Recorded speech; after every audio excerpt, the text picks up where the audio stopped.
I'm Mark Golub, and in the news, well, it's a new year, 5776. I hope all of you who celebrated Rosh Hashanah this week had a most beautiful and moving holidays. And I'm so pleased that so many of you who were unable to get to a synagogue in person were able to participate in Rosh Hashanah right here on JBS and the wonderful services from Central Synagogue. And Kol HaKavod to Rabbi Angela Buchdahl and the outstanding rabbis and cantors who surround her. And Mazal Tov to Abigail Pogrebin, who is now the president of Central Synagogue. But so many of you were in touch with me expressing your appreciation for JBS's live telecasts of high holiday services. And of course, we'll also be televising Yom Kippur services on Tuesday night and on Wednesday as we conclude the Yamim Noraim, the 10 days of awe. And I also had a very special and wonderful Rosh Hashanah with my own family and my chavurot in Connecticut.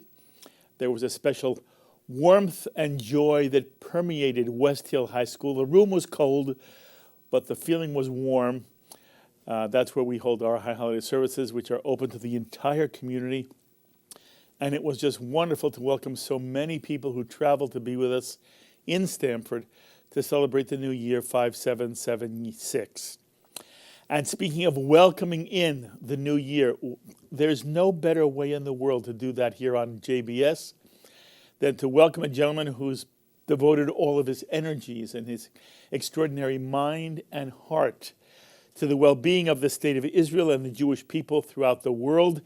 It is always an honor and a great pleasure to share with you the thoughts and insights of the Executive Vice Chairman of the Conference of Presidents of Major American Jewish Organizations, Malcolm Hoenlein.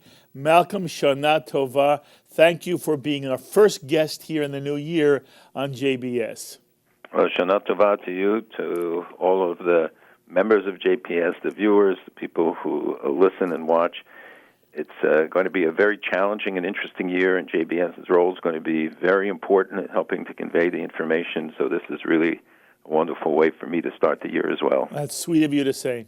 You know, Malcolm, I always like to turn to you at the start of a new year to sort of give us a kind of state of the Jewish Union and to put the new year into some perspective.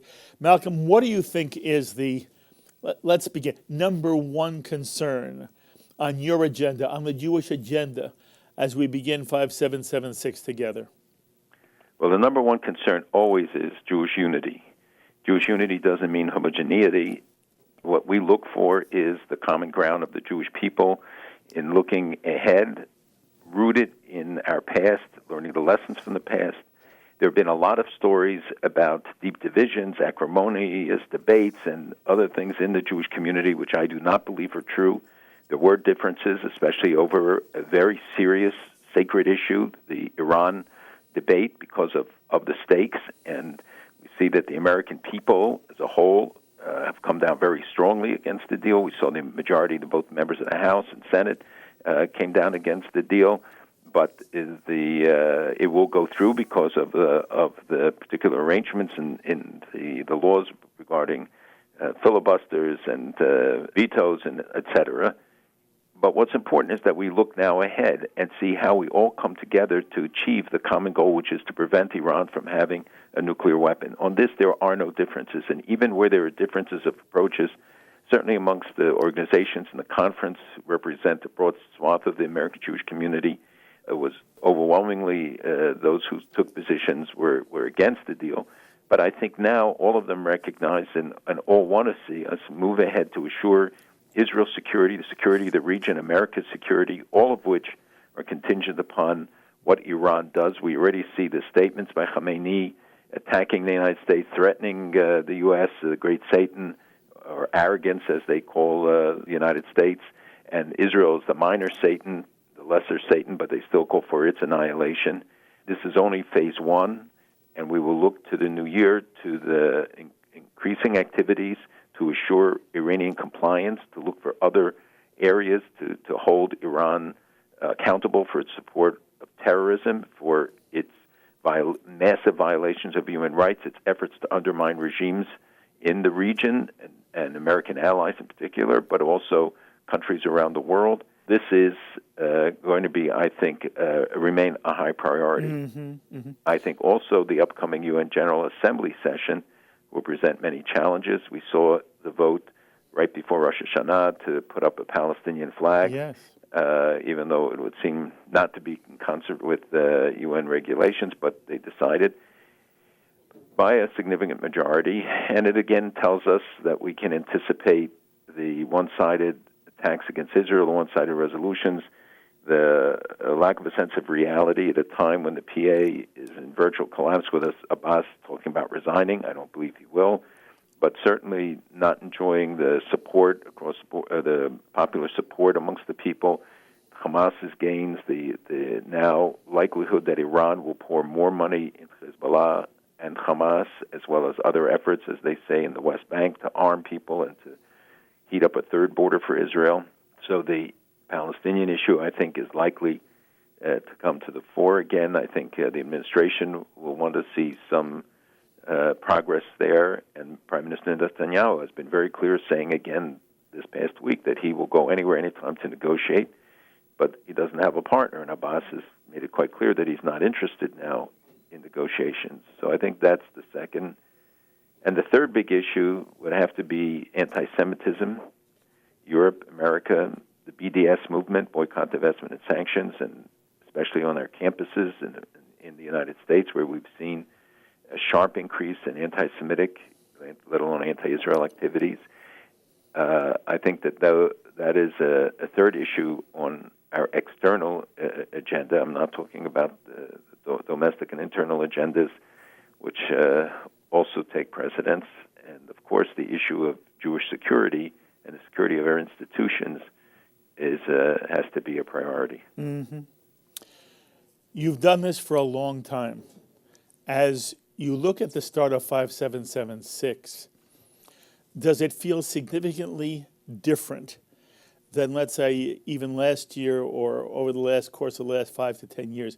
Is this year any different, or do you feel that this is just the eternal condition of the Jewish people, and the concerns you have outlined do not give you any less but no more reason for concern? How does it compare for you, Malcolm? Why is this year different? Well, I think, every year is different. We pray that the old year and all its problems will be replaced by the new year with its opportunities and blessings. I think that there are positive things. I think we look at Israel and we see that today its security situation, despite the powers of Hamas and Hezbollah to hurt and to harm, they don't have the power to undo the state. Syria no longer represents a direct threat, though we see the increasing Iranian involvement, and the Russian involvement is changing that perhaps, but not as a threat against Israel. The fact that Israel is water independent and moving to energy independence this year, that the relationships with countries like Saudi Arabia and Egypt and others in the region have taken a particularly sharp change. That doesn't mean it's permanent, and it doesn't mean that we will see them recognizing Israel, but I do think there will be more cooperation and more recognition of common interests. I think that the countries of Africa are looking to Israel in a new way. So I think that those are a few of the very positive signs. Israel's population is 8.4 million. The Jewish birth rate has been going up. The stability of the economy and of the state is clear, despite the strange electoral system. The fact is that it remained a strong democracy. I think we should not lose sight of the many positives that are taking place. At the same time, we have to be realistic about the challenges, because the only way you can confront them is if you recognize them, if you name them, and name who is responsible for them, and name the parties, and look for serious solutions. We should look for the solutions for the day after this debate over the P5+1 agreement. That's over, essentially, and we have to look about how we strengthen it.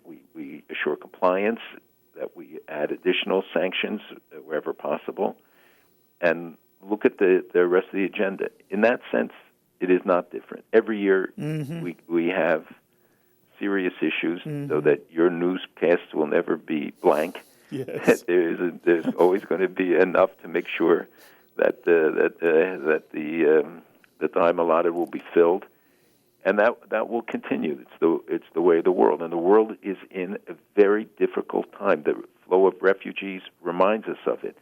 The indifference of many to it, and yet on the other hand, the dangers posed by it, and how it can be taken advantage of by, Islamists, by Al Qaeda, by Islamic State, by others, and the instability of the Middle East today, which is unprecedented, maybe since the 1920s.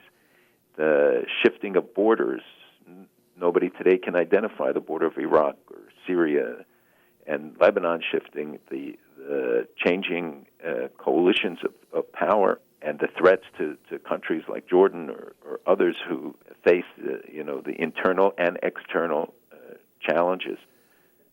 So the world, in many respects, is not a more pleasant place. The fact that beheadings become the major recruiting tool for terrorist entities, and over the last year we saw the number of executions in Iran with almost no response to it, yes. much more than under Ahmadinejad. Yes. The, quote, moderate with whom we sat down, who calls for the annihilation of the Jewish state, who says death to America, and yet there's no price, there's no consequence, there's no holding to account. The fact that ISIS can conduct these beheadings, and other groups then pick it up because they saw how it becomes an attractive recruiting tool for young people to come to rally to their flag. This should give everybody really sleepless nights to think about what has happened. Why would young people be attracted to these horrific portrayals and these extremist, irrational ideologies? And there's no sign that this is going to abate. Mm-hmm. Bowie, I asked you the question because in many ways people feel that while every year the Jewish people have faced some kind of crisis, there's always angst, as you just described it, the world seems to be a much less stable place, and a place in which, Malcolm, it feels as if there is more violence, and violence that is, if not tolerated, it is permitted and accepted. And I think there are many people who feel that while, again, every year is a hard year, what the Jewish world particularly is facing now, and I'm going to ask you in a moment to sort of drill down on some of the couple of things you said, but I think, Malcolm, many people feel, and I was wondering whether you feel, that although every year when you start your work, you talk about, a television channel like JBS having to worry, will there be enough news? There will always be enough news. But it's your desk, and I've seen it, that is really dealing with the very tough and sensitive and crucial issues that are facing Jewish identity and Jewish peoplehood, and in some instances, Jewish survival. So I did want to hear whether there is in any way a greater sense of, unease, angst, anxiety that Malcolm Hoenlein has as you begin this year, compared with some of the recent years, none of which have been easy for you, Malcolm. But that's why I asked the question. It's a very good question, and as I said, it's not a completely black and white answer, but I have to say that the passage of the deal, the empowering of Iran, in some ways, even though we might have greater ability to monitor some aspects of their activities, but by and large, I think it leaves us more vulnerable. And anything that will see tens of billions of dollars go to the coffers of Iran has to send chills up the spines of people, knowing how they sponsor terrorist entities from the Houthis, how they proclaim how they have taken over. Shiites control 4 Arab capitals, Damascus, Beirut, Baghdad, Sana'a, and their designs on others, that this additional funds, even a small percentage of it, because terrorist entities don't need a lot of money, but pouring $1 billion or $2 billion out of 50, 100, ultimately what could be hundreds of billions of dollars of income that will flow to Iran. I don't think it'll be immediate. It'll take time. It'll be not before the end of the year that the deals will be signed and the process begun. But that money will start to flow, and that certainly gives me great pause and great concern. And the fact that you have the United States and Russia standing off, we did it in Ukraine and not very effectively, not enough to dissuade Putin from more adventurism in Syria and protecting what he sees as his interests there, but certainly escalating the potential danger, and even for Israel, which needs to be able to have the freedom to go after the efforts to transship missiles and other sophisticated equipment to Hezbollah with the presence of Russian planes and pilots. This will, and air defense systems perhaps, could make serious changes. Yes. Malcolm, did the Conference of Presidents ever take a formal position on the Iran deal? We issued a very strong, first of all, we've talked about aspects of it from the very first day, and Absolutely. even long before the first day. Absolutely. Secondly, we have met with the president, we met with other leaders, we met with people from all points of view, and have hosted them here to give them exposure to the conference, but we expressed directly to the leaders our concerns. We met with many members of Congress on both sides of the issue. But we also issued a poll which showed the positions of the conference. Conference is an umbrella organization, and especially on a sensitive issue like this, we spent considerable time polling the members to determine where they stood, and the outcome, which we did publish, showed that more than 50% of the 53 member organizations opposed the Iran deal, and less than 10% supported it. And the others in between took various positions, from expressing deep concern about the deal but not taking a formal position, to some organizations that do not take formal positions because of their particular tax status or involvements in sensitive areas, that they don't take positions, or did not in this determine to take a position. Okay. Malcolm, AIPAC took a strong position against and tried to lobby legislators to vote against the Iran nuclear accord, and AIPAC lost. Do you worry that in any way some kind of Jewish prestige, some Jewish mystique will have been damaged by the fact that such a formal position was taken and then was not converted? Will this affect, for example, the way you believe members on Capitol Hill will now deal with the Jewish community and with AIPAC because of its failed stance in this issue? I do not believe AIPAC failed. I certainly do not. I hope that will not be the case, the scenario described, that there will be diminution of the influence, because the influence of the AIPAC and of the Jewish community is not rested upon manifestations of power or of money, though those things obviously play roles in political life. But it's because of the credibility of the arguments we make. It is because of the legitimacy of the case that we put forward. The American people, when they, by a margin of 80 to 20, come out, or certainly 20% support the bill, and the balance, whether it was 70 or 80%, did not. That does not say it's a failure. It shows that they listen to the messages that were being communicated and that they get it. The majority of Congress did not vote for the bill. Malcolm, that's not fair. What AIPAC wanted was congressmen, senators, and members of the House to vote the bill down. And in the end, Congress is now going to endorse the Iran nuclear deal. Yeah, but what was the vote in Congress? It was 58-42 against the bill. It's just because that they needed 60 votes to close for cloture. Yes, you're right. It wasn't because the majority of the House or the Senate, both of them, the majority in both houses, voted against the bill. I know, but we knew that going in. We knew that. The only win would have been if we had enough votes, if there were enough votes, to override a veto. Well, no, because the president has a lot of arrows in his quiver. The president has a bully pulpit. He made calls. He was very effective. He rounded up the Democratic votes, and he was able to keep it below the 60-vote level. Right. But I don't consider that a defeat for AIPAC or for anyone else. The defeat will be for America's interest if the deal doesn't work out. If it works out and somehow Iran complies, and et cetera, so then everybody will win. At least what the debate did was sharpen the issues, put people on notice, and that will be reflected in the months ahead. Do I think everything that was done right? not necessarily. But I certainly think it's a mistake to have this portrayed as a defeat for the Jewish community or a defeat even for AIPAC. I think that the struggle, the fight, was a very meaningful one, and there were many organizations. This was not really a Jewish issue or an Israel issue, and as you know, on the show I said this from the very beginning, that we should not allow that to become the case. And I hope that things like the attempts to say Israel is now a partisan issue, et cetera, will be debunked, and that you will see that the Democratic support for Israel will remain very strong. The Prime Minister, on November 9th, will meet with the President in Washington. I think that they will work on, what aid and assistance Israel will get in light of the changed security situation because of the deal.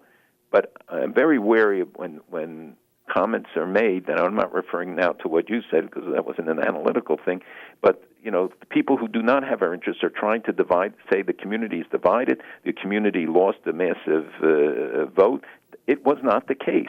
And to portray it as such, I think that not only distorts the reality, but will be detrimental in the long run. People were effective. People met their congressmen, many for the first time. I think those relationships will be sustained. People have to continue to talk to their members and look forward now about working together on the many issues that are of interest to both. Okay. When we sit together next, I may want to talk to you about this more, just because there's some limited time and I want to ask you a couple other questions. I don't quite see it the way you do, but at the moment, let's move on. You will. I love you. Talk to me again about the UN and the UN raising a Palestinian flag. And what do you expect? Do you worry at all, Malcolm, that the Obama administration will not take a strong enough stand in the United Nations? And every now and then there's this sort of whispering, we're worried that Obama is in some way going to punish Israel for Netanyahu by withdrawing a certain kind of American support in the United Nations. There won't be a necessary American veto in the Security Council.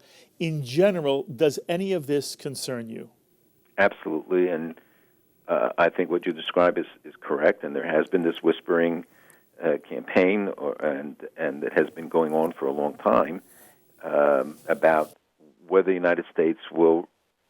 It's not whether they will support it, it's whether they will support it with the same enthusiasm, and will they exercise the options that the United States has pre-veto, meaning will they use the threat of a veto, and will they use their diplomatic channels and influence to prevent the need to come to that, but to make a clear message about what is anticipated.